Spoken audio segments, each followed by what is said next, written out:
दोस्तों, स्वागत है आपका हमारे YouTube चैनल नॉलेज 350 में। अगर हम आपसे कहें कि इस दुनिया में एक ऐसी जगह है जहाँ सिर्फ और सिर्फ सोना ही मिलता है, तो उसके बाद आप क्या कहेंगे? अगर आप सोच रहे हैं कि ये सिर्फ एक भ्रम है, तो हम आपकी गलत फहमी को अभी दूर कर देते हैं। मिस्र में तूतनखामेन का मकबरा 4 नवंबर 1922 को किंग्स वैली में आर्कियोलॉजिस्ट ने खोजा था। तूतनखामेन का मकबरा खजाने के साथ कई ऐसी चीजें भी खोजी गई जिसको न कभी किसी ने देखा और न ही कभी किसी ने सोचा। जिस कमरे में राजा तूत का ताबूत मिला था वो पूरी तरह से सोने से भरा था। कमरे में सोने के साथ बेशकीमती चीजें भी मिली थी। ये ऐसी चीजें थी जिसे देखकर आर्कियोलॉजिस्ट भी हैरान रह गए। उनकी आंखों के सामने हजारों साल पहले की चीजें थी जिसे आखिर कोई कैसे बना सकता था। इन चीजों में राजा तूत का डेथ मास्क, लोहे का चाकू, सोने का सिंहासन और शानदार पेंटिंग्स शामिल थी। आज हम आपको इस वीडियो में सोने से भरी इस जगह के बारे में बताने जा रहे हैं, तो चलिए ज्यादा वक्त न गंवाते हुए आज की वीडियो को शुरू करते हैं। सोने का मास्क। सबसे पहले हम यहाँ पर मिले हुए राजा के मास्क के बारे में बात करते हैं। तूतनखामेन के मकबरे में राजा का मास्क मिला था। ये यहाँ पर मौजूद सबसे फेमस चीजों में से एक है। ये मास्क दिखने में बहुत ही ज्यादा खूबसूरत है। राजा तूत अपने चेहरे पर ये सोने का मास्क अक्सर अपनी प्रजा के सामने पहनकर निकलते थे। ये मास्क 53 सेंटीमीटर बड़ा है और इसमें कई कीमती पत्थर जड़े हुए हैं। इसका वजन लगभग 10 किलोग्राम है।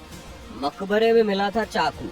इस सोने से बने हुए मास्क के अलावा इस मकबरे में सोने की कई और चीजें मिली थी, लेकिन सोने से बनी हुई चीजों के अलावा यहाँ एक बेशकीमती मेटल मिला था और वो है लोहा। तूतनखामेन के मकबरे में 2 चाकू मिले थे। एक लोहे का था और उसकी मयान पूरी तरह से सोने की बनी हुई थी। कई समय तक रिसर्च करने के बाद पता चला कि ये धातु धरती के बाहर किसी मेटेरॉइड का है, यानी आज के समय में आपको ये मेटल हमारी धरती के किसी भी कोने में नहीं मिलेगा। तूतनखामेन के दाएं पैर पर ये चाकू रखा हुआ था। इसके साथ ही एक चाकू मौजूद था जो पूरी तरह से सोने से बना हुआ था।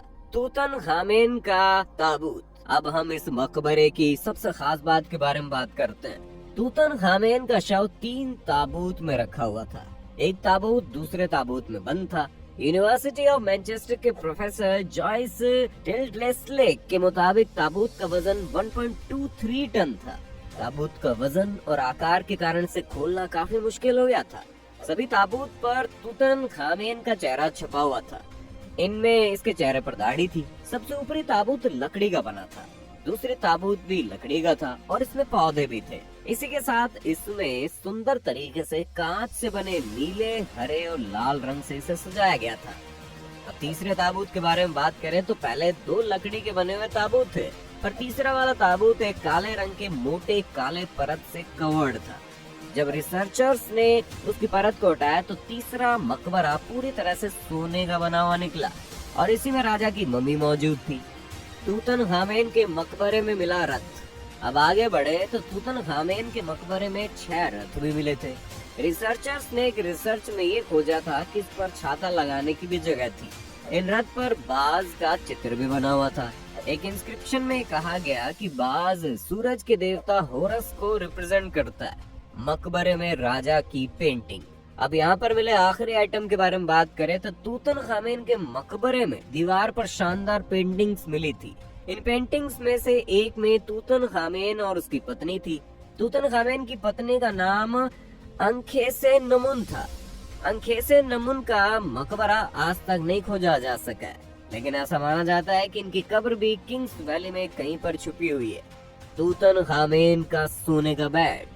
तूतनखामेन के मकबरे में लगभग वो सभी चीजें थी जो एक जिंदा इंसान के काम आ सकती है। इसमें से एक बेड भी तूतनखामेन के मकबरे में मिला था। बंदरों की पेंटिंग्स। तूतनखामेन के मकबरे में जानवरों की पेंटिंग भी मिली थी। इसमें 6 बबून देखे गए हैं। बबून को दक्षिणी इलाकों से मिस्र में इंपोर्ट किया गया। बबून के साथ साथ पेंटिंग में कीड़े भी देखे गए जिन्हें पुनर्जन्म से जोड़ा जाता है। अगर आप सोच रहे हैं ये सभी चीजें इनके मकबरे में क्यों मिली, तो उसका जवाब ये है कि इजिप्ट में एक मान्यता है कि मरने के बाद जब बॉडी को दफन किया जाता है तो उसके साथ ऐसी सभी चीजें साथ में छोड़ दी जाती है ताकि जब भी वो अपना अगला जन्म ले वो सभी चीजें काम में आए। तो ये तो हो गई इनके मकबरे में मिली हुई सभी चीजों की बात। इसी के साथ आपको बता दें कि इजिप्ट में ऐसी और कौन सी मान्यता है और मम्मी को कैसे दफनाया जाता था। पिरामिड्स में दफन ये मम्मी कई रहस्यों को अपने भीतर समेटे हुए है। इसी कड़ी में आज हम जानेंगे इन रहस्यमयी मम्मीज के बारे में जिन्हें लेकर कई अजीबोगरीब दावे किए जाते हैं। दोस्तों, मिस्र के फराओं को कौन नहीं जानता। ये प्राचीन समय में अपने जीवन का संबंध तितली के साथ जोड़कर देखते थे, जिस पर एक तितली जन्म के बाद निद्रा के दौरान एक कोकून में रहती है, उसके बाद उठने पर वो तितली बनती है। ठीक उसी तरह से फराओ मरने के बाद एक स्पेशल काइंड का लेप लगाकर और कोकून की तरह पट्टी बांधकर ताबूत में बंद हो जाते थे। उनका मानना था कि तितली की तरह ही उनके जीवन की एक नई शुरुआत होगी। आज इजिप्ट की मम्मी विश्व भर में लोकप्रिय है। ये मम्मी उन्हीं फराओं की है और फराओं का एक टाइटल था जो कि धार्मिक और राजनीतिक नेताओं को दिया जाता था। इनकी लाश को ताबूत में बंद करके पिरामिड में दफनाया जाता था। इसी वजह से मिस्र के कई महान राजाओं और गुरुओं को ममीफिकेशन करके रखा गया। मिस्र की सभी मम्मियों को पिरामिड्स में रखा गया था।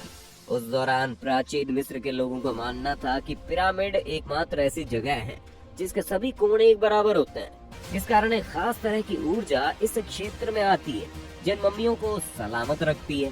स्थानीय लोगों की माने तो मिस्र के इन पिरामिडों के पास रात के समय कई मम्मियां घूमती है। यही नहीं, कई लोग तो इस बात का भी दावा करते हैं कि इन्होंने रात के समय किंग तूतनखामेन की आत्मा को भटकते हुए देखा है। हालांकि उनकी इन बातों में कितनी सच्चाई है ये कोई नहीं जानता। इसी के साथ इस मकबरे के साथ एक और राज जुड़ा हुआ है।